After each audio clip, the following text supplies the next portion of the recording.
Doing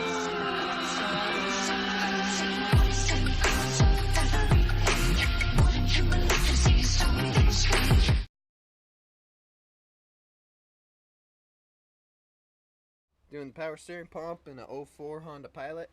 It's right here. It's connected to this serpentine belt. You don't need to remove it from anything else or from this really. First thing you need to do though is remove the cover. There's 4 10mm bolts in each corner.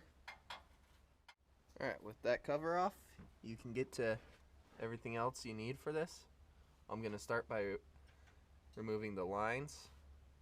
This is just a regular hose clamp for the low pressure, and then the high pressure line are these two 10mm right here. High pressure and low pressure lines off. There's really 3 bolts that hold it on. One is under here, another is under here, which is really hard to get to. Then the tensioner bolt. I'm gonna take the nut off of the tension all the way, and then I'm going to take that bolt off, and then last I'm going to take that bolt off. With the tensioner nut taken off most of the way and the other 2 bolts off, I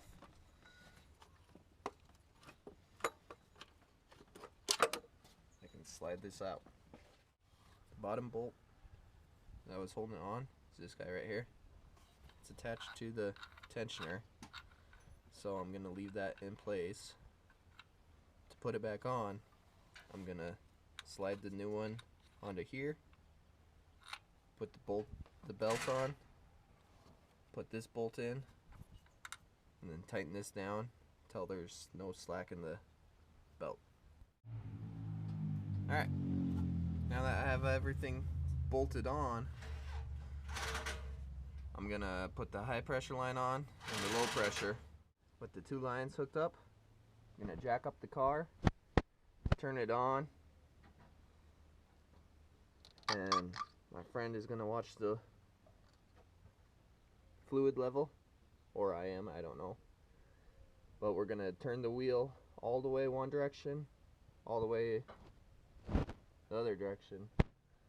Do that multiple times to get the fluid through the system. And we're also going to be watching for any leaks. Alright, I'm not seeing any leaks on there. It seems to be running pretty good. I'm going to lower it and then just slap the cover back on and it'll be done.